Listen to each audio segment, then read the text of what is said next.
अस्सलामु अलैकुम रहमतुल्लाहि व बरकातुहू। अभी मोहम्मद अली फैज़ी भाई ने अपना दिल निकाल के रख दिया। सबूतर गांव आज मुस्कुरा रहा है कि आज एक तारीखी जलसा इस गांव में हो गया। 10 जलसे को मिला दें तो सबूतर का आज का जलसा बन जाएगा। सुभान अल्लाह। रात के 2 बजने वाले हैं। अभी इस जलसे का जो खुसूसी खतीब है, जिसका नाम पोस्टर में सबसे बड़ा है, वो हैं हज़रत मौलाना मोहम्मद इमरान हनफी साहब। 2 घंटे से बैठे हुए हैं। इतने लोगों को सबूतर के लोगों ने बुलवा लिया कि 5 जलसे के लोगों को एक जलसे में जमा कर लिया। आज हमारे मोइन भाई, शफीक भाई, सारे रज़ाकार गदगद हैं, बहुत खुश हैं कि मेरा जलसा कामयाब हो गया और मेरी मेहनत वसूल हो गई। इतने उलमा भी किसी किसी जलसे में रहते हैं, अल्हम्दुलिल्लाह। अब मैं खुद 2.5-3 घंटे बोलने वाला आदमी हूँ। अब मुझको बोलने का वक्त नहीं है। अब आप बताएं, अगर मैं 1 घंटा भी बोलता हूँ तो 3 बज जाएंगे। हमारे खुसूसी स्पेशल खतीब कब बोलेंगे? इसलिए मैं सोचता हूँ कि आज मैं तकरीर नहीं करूँ और मैं अपना सारा वक्त अपने खुसूसी खतीब को दे दूं। उसके बाद फिर एक राउंड ना का भी चलना है। स्पेशल कलाम ताहिर भाई का अल्लाह अकबर वो बाकी है। हमारे स्पेशल कलाम हमारे अजमत भाई का रात गुजरने वाली है, वो बाकी है। और अली भाई से भी एक मखसूस कलाम सुनना है। सुनेंगे आप लोग सब? अल्हम्दुलिल्लाह, बहुत बड़ा जलसा। अरबी कॉलेज के जलसे को लोग बड़ा कहते थे। आज हमारे मोहतरम साहब भी 4 घंटे से बैठ के वो हैरत ज़दा हैं कि सबूतर वालों ने ऐसा बड़ा जलसा कैसे कर लिया। सुभान अल्लाह। अब वो इलाका हमारा जाग रहा। सबूतर ये हमारे इलाके का सबसे बड़ा गाँव है।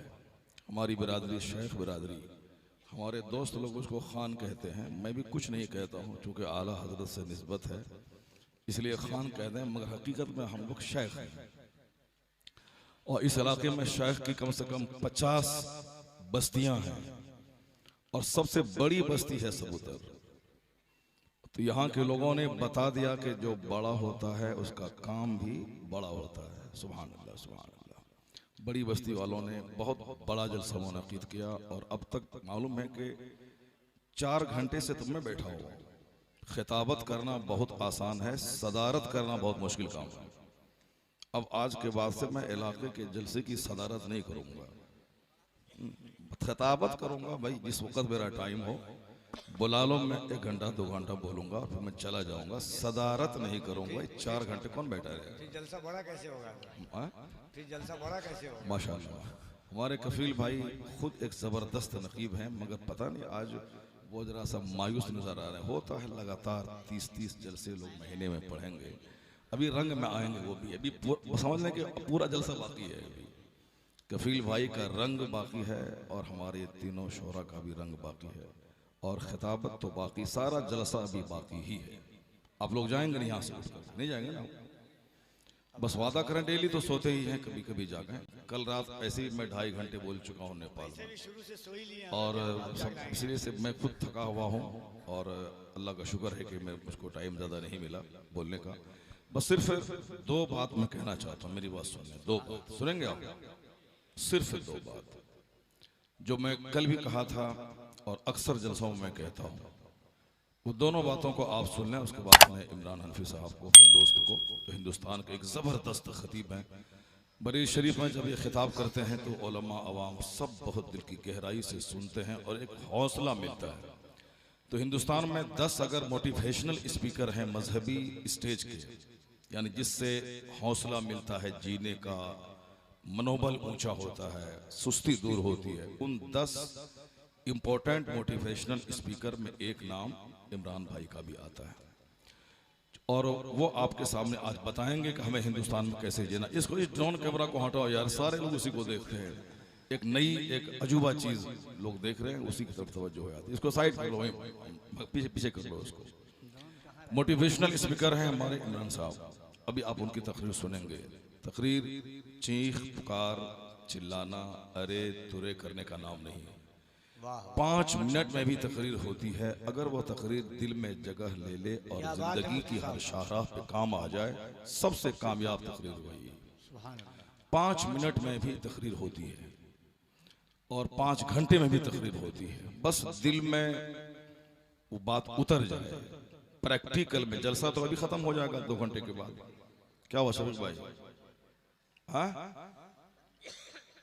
कफिल भाई क्या बोल रहे हैं? हाँ जलसा बहुत कामयाब है आपका, ये बहुत खुश है। सबसे ज्यादा मेहनत इन्होंने की है इन बच्चों ने। 2 महीने से परेशान है ये, 2 महीने से। और हम सारे मेहमान आ गए, एक भी गायब नहीं है, सब आ गए। रहमतनगर का जलसा 10 दिन पहले हुआ, बहुत कामयाब। और उससे ज्यादा कामयाब आज का जलसा है, क्योंकि वहां से डबल मजमा यहाँ है। और रात के इस आखिरी मरहले में सारा मजमा अपने सारे मेहमानों को सुनना चाहता है। इसलिए मैं आपको मुबारकबाद देता हूं कि सर्दी की रात में इतना बड़ा मजमा यहाँ मौजूद है। बस सिर्फ एक बात मेरी सुन लें, तकरीर अभी ख़त्म हो जाएगी, जलसा ख़त्म हो जाएगा, पिंडाल ख़त्म हो जाएगा।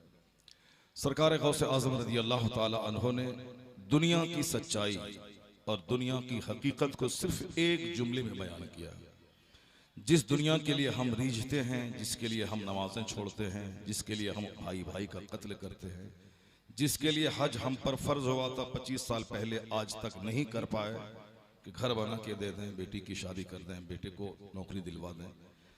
और 25 साल से बड़ा गुनाह हो रहा है जिस पर हज फर्ज हुआ 25 साल पहले। यानी इतना उसके पास था कि मक्का जा सके, आ सके, पैसा उसके पास था, लेकिन नहीं गया। क्यों? कि बेटे को डॉक्टर बनाना है, उसके लिए पैसे चाहिए, बेटी की शादी दिलानी है, उसके लिए पैसे चाहिए। जब हज फर्ज हो जाए उस वक़्त से लेके जब तक वो हज नहीं करेगा, जितनी ताखीर करेगा उतना ही बड़ा गुनाह उसके नामे अमाल में लिखा जाएगा। छोटा गुनाह नहीं, बड़ा गुनाह। जैसे शराब पीना हराम, ज़िना करना हराम, सूद खाना हराम, झूठ बोलना हराम, ये सब मेजर गुनाह है, बड़े बड़े गुनाह है। छोटा मोटा गुनाह तो वजू करने से माफ हो जाता है। जैसे आप वजू किए, चेहरे का गुनाह धुल गया, हाथ का गुनाह धुल गया, मसा किए, सर का गुनाह धुला। वजू करके आप खड़े हों, जिन जिन पार्ट्स में पानी पहुंचा है उसके गुनाह झड़ जाते हैं। किसी को आपने सलाम किया, उससे गुनाह झड़ जाते हैं। घर से निकल के मस्जिद गए, जितना कदम हुआ, हर कदम के बदले में उतने गुनाह माफ होते हैं, उतनी नेकियां मिल जाती हैं। इसीलिए मस्जिद से घर दूर रहे तो बेहतर है, ताकि ज्यादा कदम चलकर मस्जिद में आना पड़े। छोटे छोटे गुनाह, वजू करने, मोमिन भाई से मुस्कुरा के मिलने, रास्ते से केला का छिलका हटा देने, अपनी जमीन में दूसरे की टट्टी आ रही हो तो लड़ाई झगड़े से बचने के लिए 2-4 अंगुल अपनी जमीन में दे देने, इससे छोटे छोटे गुनाह माफ होते हैं। बड़ा गुनाह, वो बड़ा गुनाह है बगैर सच्ची तौबा के।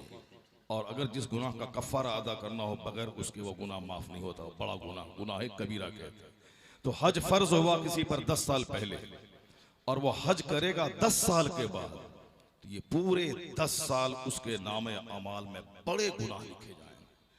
अब अगर वो गरीब हो भी गया तो भी उस पर लाजिम है कि वो कर्ज लेकर के हज को जाए। जैसे आज मेरे पास 50 लाख था, हज फर्ज हो गया, लेकिन कल बेटा बीमार पड़ गया, 50 लाख खर्च हो गया। अल्लाह न करे ऐसा किसी के साथ हो, ना मेरे साथ ना आपके साथ। आज हम लोग 30-30 दिन बाहर रहते हैं, 30 शहरों में खिताब करते हैं। क्यों? बीवी सेहतमंद रहती है, बच्चे अच्छे रहते हैं। अगर बच्चे कल गिर जाएं, चोट लग जाए, माँ हॉस्पिटलाइज हो जाए, नहीं रह पाएंगे बाहर। अगर सारे परिवार अमन व अमान से रहते हैं तो बहुत बड़ी नेमत है अल्लाह की। बहुत अल्लाह का शुक्र अदा कीजिए। कई साल से लोग दिल्ली के एम्स में पड़े हुए हैं और वहाँ किडनी की खराबी से मौत और हयात के बीच में पड़े हुए हैं। बहुत सारे लोग हैं जो 3-3 साल से वेंटिलेशन पर पड़े हुए हैं। जब अल्लाह ताला सेहत और तंदुरुस्ती दे तो अकड़िए मत, दूसरों को गाली मत दीजिए, ऊंची आवाज बोल के दूसरों की तहकीर मत कीजिए, क्योंकि सेहत बहुत बड़ी दौलत है।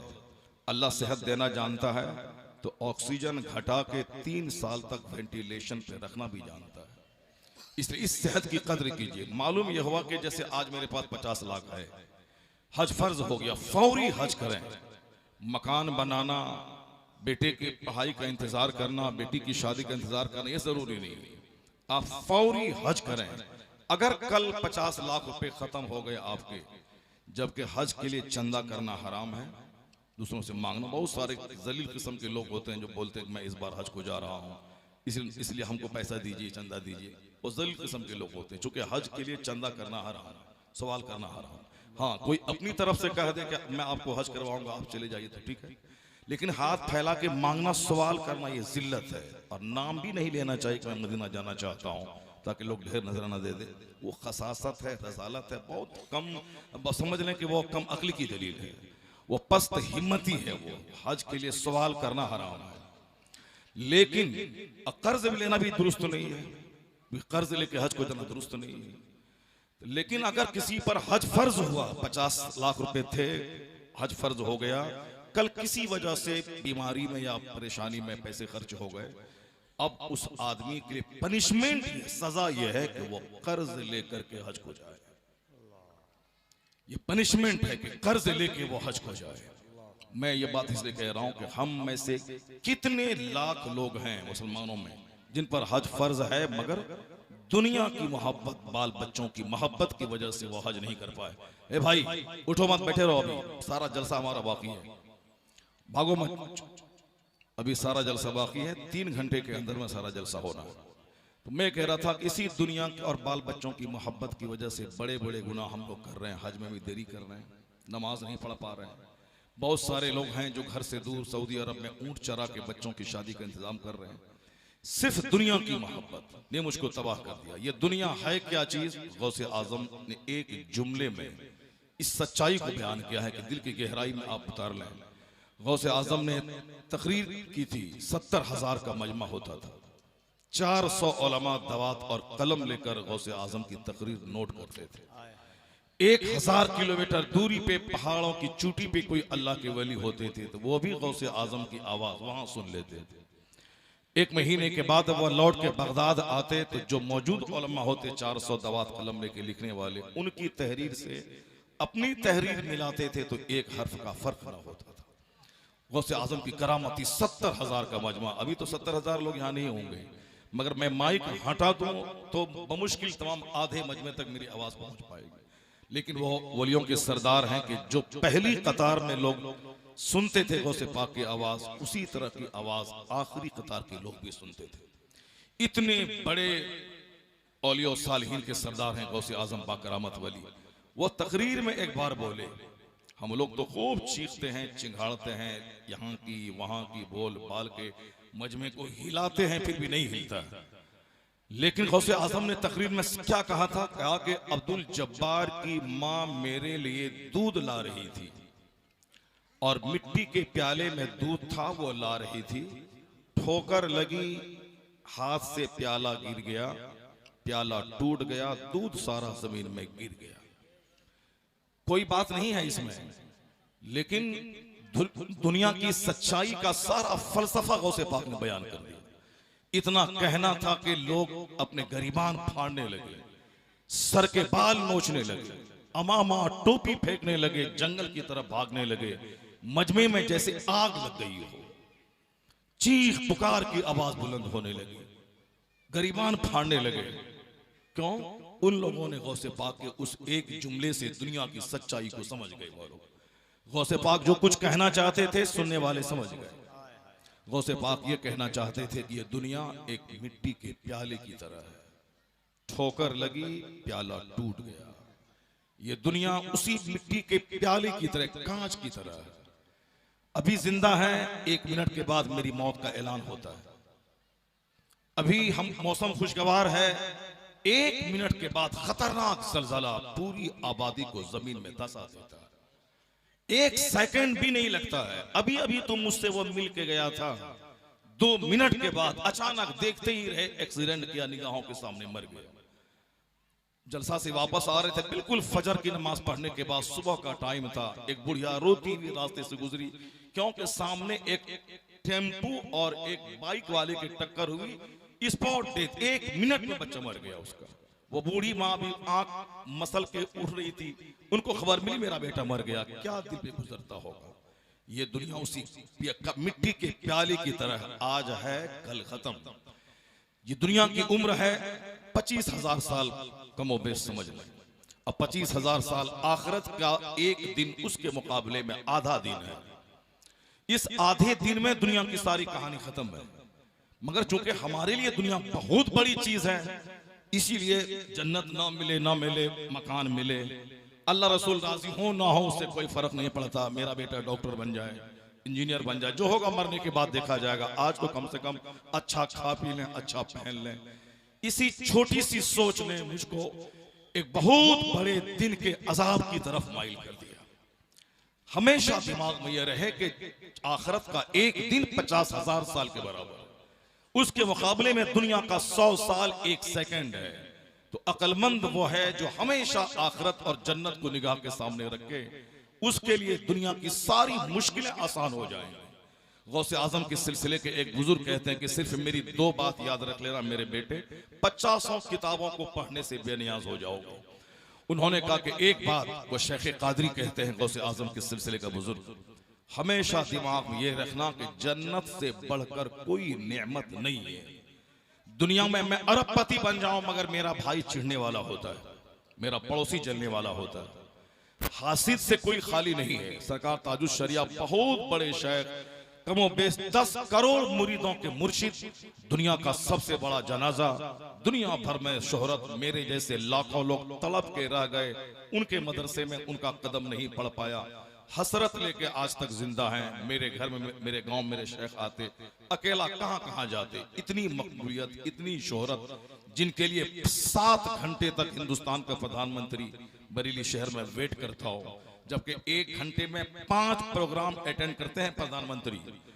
5:10 में यहाँ, 5:20 में वहां, 5:50 में वहां, 1 घंटे में 10 प्रोग्राम प्रधानमंत्री का होता है।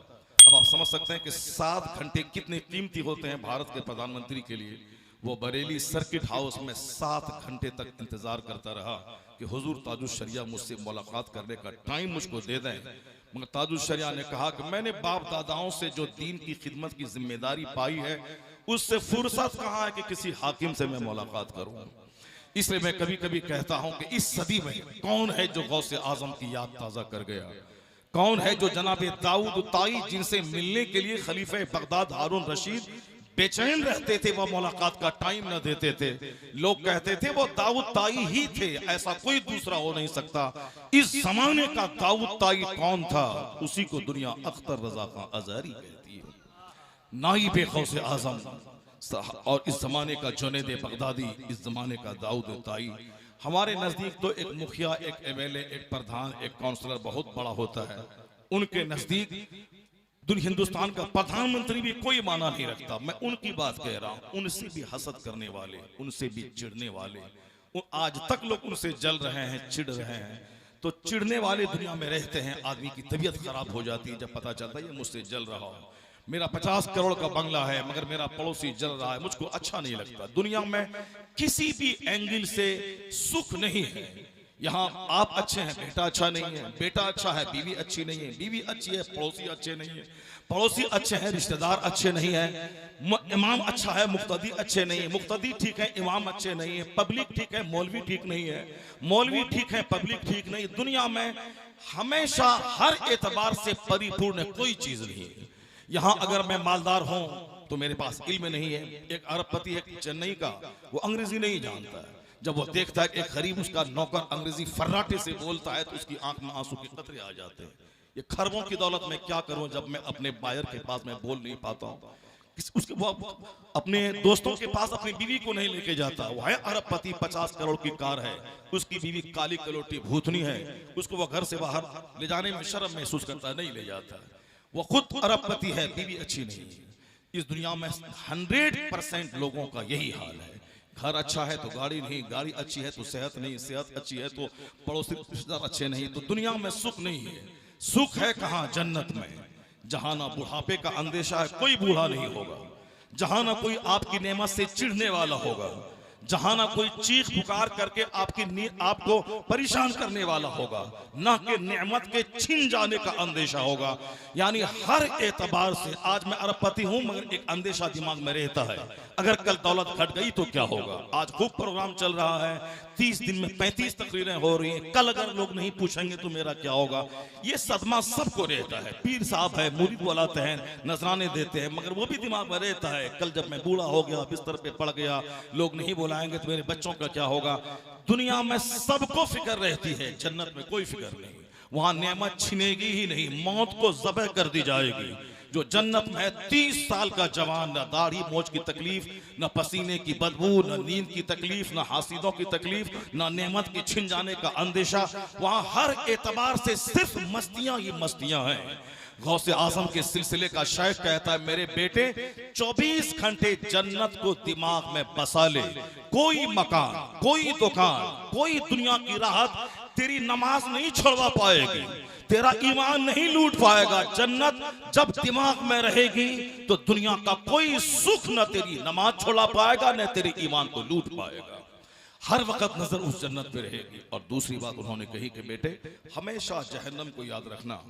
दुनिया में 100 साल तक एक आदमी के बदन में कीड़ा पड़ा, कैंसर हुआ, मर गया, तड़पता रहा। जहन्नम में 1 सेकंड जो अदना दर्जे के जहन्नमी को तकलीफ होगी, वो आग का जूता उसको पहना दिया जाएगा। उस तरह दिमाग खोलेगा जैसे कढ़ाई में कोई तेल खोलता हो। वो समझेगा कि सबसे बड़ा अजाब मुझको हो रहा है, हालांकि सबसे अदना अजाब उसको हो रहा होगा। वो कहते हैं ये अदना अजाब है। नमाज छोड़ना एक टाइम जो जानबूझकर छोड़े, उसे 80 बरस तक जहन्नम की आग में जलना होगा। कयामत के दिन सबसे पहले नमाज का सवाल होगा। हुजूर कहते हैं कि बेनमाजी का अंजाम फिरौन, हामान और कारून के साथ होगा। जिसको इख्तिदार की वजह से नमाज पढ़ने की फुर्सत ना मिली, उसका अंजाम फिरौन के साथ। जिसको बिजनेस की वजह से नमाज पढ़ने की फुर्सत नहीं मिली, उसका अंजाम कारून के साथ। जिसको नौकरी मुलाजमत की वजह से नमाज पढ़ने की फुर्सत नहीं मिली, उसका अंजाम हामान के साथ। मुस्नद अहमद की हदीस में सरकार फरमाते हैं कि बेनमाजी का हश्र कारून के साथ, फिरऔन के साथ, हामान के साथ होगा। क़यामत के दिन खतरनाक तकलीफ। अब जो बताएं कि 25 साल से नमाजें छोड़ रहा है, जिस पर नमाज फर्जी 15 साल में, उसकी उम्र है 40 साल। अब बताएं कि कितने साल से उसकी नमाज कज़ा है, क्या होगा। सिर्फ इसीलिए कि दुनिया बहुत बड़ी चीज है, जन्नत मिले ना मिले, जहन्नम की आग में मैं जल जाऊं, आज मुझे पैसा चाहिए, आज मुझे दुनिया चाहिए, आज मुझे गाड़ी चाहिए। इसी फिक्र ने मुझको तबाह बर्बाद कर दिया। सरकार गौसे आजम उस शेख का नाम है। बैठे हैं मैं महफिल में, किसी ने आके बोला कि हुजूर वो माल जो जहाज पर जो माल था, वो सारा माल जहाज समेत सारा माल समंदर में डूब गया। अगर हमको बोले कि सामने जो बाइक लगा के आप आए थे, वो बाइक कोई चोरी ले गया, 25 दिन तक तो होश नहीं आएगा, सदमे में चूर चूर रहेंगे। ये हमारा हाल है। गौसे आजम का करोड़ों का माल कश्ती में लदा हुआ समंदर में डूब गया। किसी ने आके बोला कि हुजूर वो माल डूब गया है। गौसे आजम सर को झुकाते हैं, दिल की तरफ देखते हैं और सर उठा के कहते हैं अल्हम्दुलिल्लाह। हालांकि अल्हम्दुलिल्लाह का मौका नहीं था वो। जब कोई माल गुम हो जाए, इन्ना लिल्लाहि व इन्ना इलैहि राजिऊन पढ़ा जाता है। जब कोई नेमत मिले तो अल्हम्दुलिल्लाह बोला जाता है। बस इसी एक पॉइंट को आप सुन लें। सरकार गौसे आजम ने कहा अल्हम्दुलिल्लाह। मुरीद कुछ नहीं बोले, मगर दिल में एक शक रहा कि आखिर ये अल्हम्दुलिल्लाह का मौका था, इन्ना लिल्लाह का मौका था, अल्हम्दुलिल्लाह का क्या मतलब है। फिर दूसरे दिन की महफिल सजी थी, आप बैठे थे, किसी ने आके बोला हुजूर वो जो जहाज माल से लदा हुआ डूब गया था, वो किनारे लग गया है, सारा माल सलामत है। गौसे आजम ने फिर खामोशी के साथ अपने दिल की तरफ निगाह डालकर सर उठा के बोला अल्हम्दुलिल्लाह। एक मुरीद पूछा सरकार माल गुम हो गया अल्हम्दुलिल्लाह, अब माल मिल गया अल्हम्दुलिल्लाह, ये मामला समझ में नहीं आया। गौसे पाक कहते हैं मेरे लाल, मेरे बेटे, माल का गुम होना, माल का मिल जाना, माल का डूब जाना, ये मुसीबत नहीं है। असल बड़ी मुसीबत है दिल का अंधा हो जाना, दिल का गायब हो जाना, दिल का मर जाना। जलसे में दिल न लगे, समझ जाए कि दिल मर गया। मस्जिद में दिल न लगे, समझ जाए कि दिल मर चुका है। सिर्फ नात खानी और कव्वाली को दिल चाहे, कुरान हदीस सुनने को दिल न चाहे, समझे कि दिल मर चुका है। जो दिल जिंदा लेके मर गया वो तो जिंदा है जैसे शहीद, और जो जिंदा है मगर दिल मर चुका है वो मुर्दों से बदतर है। गौसे आजम कहते हैं जिस वक्त माल के डूबने की खबर मिली, मैंने झांक के अपने दिल में देखा कहीं दिल मखमूम तो नहीं है। मैंने जब देखा तो देखा कि दिल अल्लाह की याद में मस्त है, माल के डूबने का कोई सदमा दिल को नहीं है। तो मैंने दिल की उस हालत पे कहा अल्हम्दुलिल्लाह, माल डूबा है, दिल नहीं उजड़ा है। सुभान अल्लाह, जरा जोर से बोले सुभान अल्लाह। सेठियाइए मत, मैं जानता हूं बहुत गौर से आप तकरीर सुन रहे हैं। अगर नहीं सुनते हैं तो 4-4 घंटे तक इस फकीर का बोझ पब्लिक क्यों ढोती है। सुनते हैं गौर से आप। सुभान अल्लाह कहलाने के मैं आदी नहीं हूं, मगर मैंने अभी इसलिए बोला ताकि आप पर नींद गालिब न आए। आप गौर से मेरी बात सुन रहे हैं सारे लोग। इस बात को मैं मुकम्मल कर दूं कि हनफी साहब को मैं पेश कर दूं। ये जुमला सुन लीजिए, गौर से सुनिए, आपके फायदे की बात है। जब आप यहाँ से लौटेंगे तो जिंदगी की हर राह पे ये जुमले काम आएंगे। क्योंकि जिसकी वजह से मैं तबाह हूँ उसी पे मैं बहस कर रहा हूँ। सरकार गौसे आजम क्या कहते हैं, मैंने जब दिल में झांक के देखा तो देखा कि दिल में माल नहीं है, दिल में अल्लाह का जिक्र है, वो याद इलाही में मस्त है, माल के डूबने का कोई सदमा नहीं है। और जब बाद में माल के मिलने की खबर किसी ने सुनाई तो भी मैंने दिल को झांक के देखा कि दिल उछल तो नहीं रहा, माल मिल गया, खुशी तो नहीं मना रहा है। मैंने देखा कि दिल को माल के मिलने की कोई खुशी नहीं है।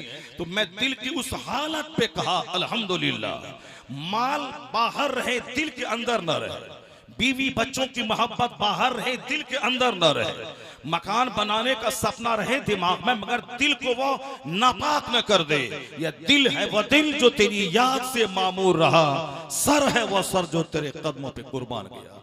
इस पेशानी को सजदों के लिए खाली कीजिए और इस दिल को सरकार दो जहां की मोहब्बत के लिए, इसमें सिर्फ अल्लाह की, अल्लाह के रसूल की, नेक बंदों की मोहब्बत रहे। और दिमाग में हमेशा इसी को आप रखें कि दुनिया का कोई आराम जन्नत से बढ़कर नहीं। अगर आप नमाजी हैं, दीनदार हैं, शरीफ हैं तो आपसे बड़ा धनवान कोई नहीं है। अगर ईमान की दौलत आपके पास है तो आपसे बड़ा मालदार कोई नहीं है। अगर दीन लुटा के आप सोने के मकान में हैं, सोने की कार पे चलते हैं, अल्लाह रसूल के नजदीक कौड़ी के 3 आपका कोई वैल्यू नहीं है। अगर ईमान आपका है, नमाज सलामत है और बुरी आदतों से आप बचे हुए हैं, दुनिया की मोहब्बत दिल में नहीं, दुनिया बाहर है, तो आप समझ लें कि अल्लाह रब्बुल इज्जत का एहसान है कि आपके दिल को अल्लाह ने मरने से बचा लिया है। आज मेरा बेटा मर जाता है तो मैं 40 दिन तक होश नहीं आता। एक आदमी मस्जिद का मुतवल्ली था मेरे मोहल्ले में, उनका एक ही बेटा, जवान बेटा मर गया तो अब नमाज ही पढ़ना छोड़ दिया। जब अल्लाह ने मेरे साथ इंसाफ ही नहीं किया, मेरे बेटे को मार दिया, तो हम क्या नमाज पढ़ेंगे। यह है वह कमजोर ईमान कि जब तक दुनिया मिलती रही, अजमेर, बरेली, बगदाद, खूब गौसे आजम का नारा, जब माल खत्म हुआ गौस, बगदाद, बरेली, आला हजरत सब छोड़ दिया। अब कुछ लोग ऐसे हैं कि माल नहीं है तो गौस, बगदाद, बरेली सब है, अब माल जहां मिल गया सब छूट गया। इसलिए हुजूर ने कहा था कुछ लोग ऐसे हैं जिनके हक में अमीरी बेहतर है, वो गरीब हो जाएंगे तो काफिर हो जाएंगे। और कुछ लोगों के हक में गरीबी बेहतर है, वह मालदार हुए तो काफिर हो जाएंगे। अब औलिया सालिहीन कहते हैं कि कोई तो नहीं जानता कि कल मेरी हालत अमीरी में क्या रहेगी, गरीबी में क्या रहेगी। इसलिए बुजुर्गों ने एक रास्ता बताया है कि अल्लाह की तकदीर पे राजी रह, और तेरे हक में अगर गरीबी बेहतर है तो तू उसी गरीबी पे राजी रह, और तेरे हक में अगर अमीरी बेहतर है उसी पे तू राजी रह। ये तो तुम नहीं जानता, इसलिए अल्लाह जिस हाल में रखे बंदा राजी रहे और यह बोले कि मेरे चाहने से क्या होता है, वही होता है जो मंजूर खुदा होता है। इस पॉइंट को हमेशा दिमाग के सामने आप रखें।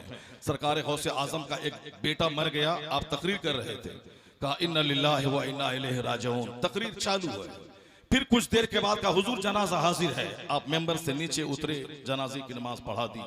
किसी मुरीद ने कहा कि हुजूर एक बेटा किसी का मरता है तो बेचैन रहता है, कितने दिनों तक उसको होश नहीं आता है। तकरीर करते हुए बेटे के मरने की खबर आई तो आपने कहा कि इन्ना लिल्लाहि व इन्ना इलैहि राजिऊन, तकरीर बंद हुई। आज अगर अभी फोन आ जाए इमरान हनफी साहब का कि उनका बेटा मर गया है तो तकरीर एक जुमला कर नहीं पाएंगे, अगर कर भी लें तो आप नहीं छोड़ेंगे। ये बोलेंगे कितना बेदर्द हरीस लालची आदमी है कि बेटा मरा और फिर भी तकरीर चालू रखे हुआ है। दोनों तरफ कहीं से अब चैन से नहीं रहने देंगे। आप गरीबी है तो आप मजाक उड़ाएंगे कि पैसा कौड़ी नहीं है, मालदार है तो आप चिढ़ेंगे मुझसे कि बहुत कमा लिया है, बहुत बन रहा है। किसी हालत में चैन नहीं है, दूसरों को खुश रखना चाहेंगे, मर जाएंगे सर पटक कर। न गरीबी में चैन से रहने देगा समाज। गरीब है तो नाम भी ठीक से नहीं पुकारेगा, सलाम भी करेंगे आप, वह जवाब तक नहीं देगा। इसलिए बुजुर्गों ने कहा है कि जब अल्लाह माल दे उसे बचा बचा कर रख, फजूल खर्ची में मत खर्च कर। मकान जो जरूरत है वो बना, शादी ब्याह में जो जरूरत है वो कर। कार्ड छपाना, डेकोरेशन करना जरूरी नहीं है। तुम्हारे पैगंबर की बेटी की शादी मस्जिद नबवी में सिंपल ढंग से 10 आदमी के बीच हो गई। उनका जनाजा 10 आदमी ने रात में पढ़ा। फातिमा ने वसीयत की थी कि मैं मरूं तो मुझको रात में दफन करना, ताकि मेरी लाश पर गैर मर्दों की नजर न पड़े। कहां मुस्तफा की बेटी और कहां मेरी माँ। मरे तो 50 मस्जिदों में माइक से ऐलान के मौलाना की मां मर गई है, लाखों की तादाद में हाजिरी दीजिए।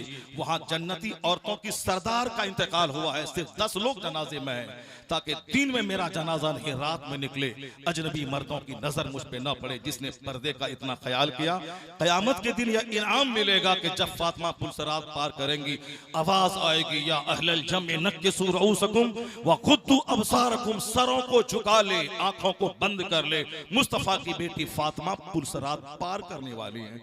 70,000 हूरों की झुरमुट में पार कर जाएंगे। कौन? जिनके जनाजे में 10 लोग शरीक थे, जिनका जनाजा रात में पढ़ा गया, जिनके सर का आंचल नहीं खिसका, सर के बाल को न सूरज और चांद ने देखा, और जिसने सारा वजूद गंदा कर लिया हो, उसका क्या हश्र होगा क़यामत के दिन। और दुनिया में क्या होता है वो सबको मालूम है। गौसे आजम का बेटा इंतकाल किया, आपने तकरीर बंद नहीं की। गौसे आजम ने कहा इन्ना लिल्लाहि व इन्ना इलैहि राजिऊन, तकरीर चालू है। फिर कुछ देर के बाद आया का हुजूर जनाजा हाजिर है। गौसे आजम गए, जनाजे की नमाज पढ़ा दी। फिर दिन की खिदमत जारी है। कहा सरकार बेटा मरा, तकरीर चालू, जनाजे की नमाज खत्म होगी, फिर तकरीर चालू। क्या कहा? गौर से सुनिएगा। गौसे पाक कहते हैं कि जिस दिन मेरे घर में कोई बच्चा पैदा होता है, मैं ये समझ लेता हूं कि यह मरने के लिए ही पैदा हुआ है। सुभान अल्लाह, मरने के लिए ही पैदा हुआ है। तो जिसको मैंने पैदा होते ही मुर्दा समझ लिया है, तो आज उनके मरने की खबर से मैं क्या रंजीदा हूं। क्या मैं तकरीर बंद करूं? क्या मैं दिल की खिदमत बंद करूं? मैंने पैदा होते ही मुर्दा समझ लिया। इसे ज्यादा दिल अगर बच्चों से लगाया, तो वो अगर मरा तो आपका हार्ट फेल हो जाएगा। अभी इसी इलाके में एक लड़की मरी, माँ को खबर मिली, माँ लड़की वहां मरी, माँ यहां मर गई। भागलपुर में एक लड़के की नौकरी थी, स्कूल का टीचर था वो। कश्मीर में इलेक्शन हो रहा था, और जब वो नहीं गया इलेक्शन में, किसी ने कहा कि जो लोग इलेक्शन ड्यूटी में नहीं गए हैं उसको नौकरी से डिस्चार्ज किया जा रहा है। इतना सुना कि उसी जगह बैठे बैठे ब्लड प्रेशर लो हुआ, वही डेथ कर गया। ज्यादा टेंशन मत लीजिए जिंदगी में।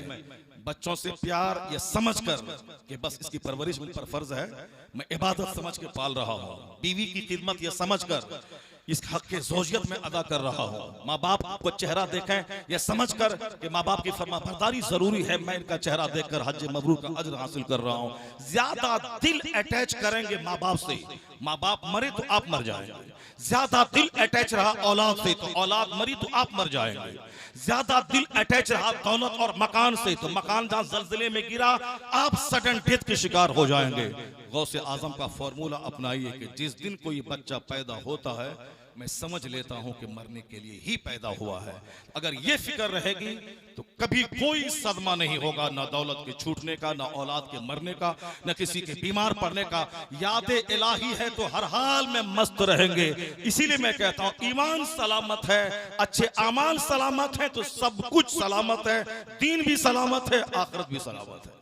अल्लाह तबारक व तआला हमको और आपको सबों को सरकार गौसे आजम की जिंदगी से नूर हासिल करने की तौफीक अता फरमाए। ये है गौसे पाक की जिंदगी, न कि वो 12-17 मुरीद के घर चले गए, चांद का मसला हल हो गया, पैदा हुए पहली रमजान का चांद का मसला हल हो गया। क्या मसला हल हो गया? न कुछ समझना है आगे न पीछे। चांद का मसला हल हो गया, चांद का मसला हल हो गया। चांद का मसला दूसरे साल हल हुआ, ये जिस दिन पैदा हुए उसी दिन पूरे इलाके को पता चल गया कि आज चांद हो गया। खाली बगैर सर पैर की बातें करना कि इस तरह ऐसा हो गया, बगैर सर पैर की करामत बयान करना। गौसे आजम पैदा हुए रमजान की पहली तारीख को, 3-4 दिन तो उसकी माँ को समझने में लग गया कि मेरा बेटा दूध दिन में क्यों नहीं पीता है। 3-4 दिन तो समझने में लग गया। जब गौर करी, अरे ये तो सुबह सादिक से लेके तुलुए गुरूब आफ्ताब तक ये दूध नहीं पीता, इसका मतलब है कि ये नेक वक्त फर्जंद रोजा रखता है, रोजे के टाइम में दूध नहीं पीता। धीरे धीरे बात फैल गई पूरे इलाके में।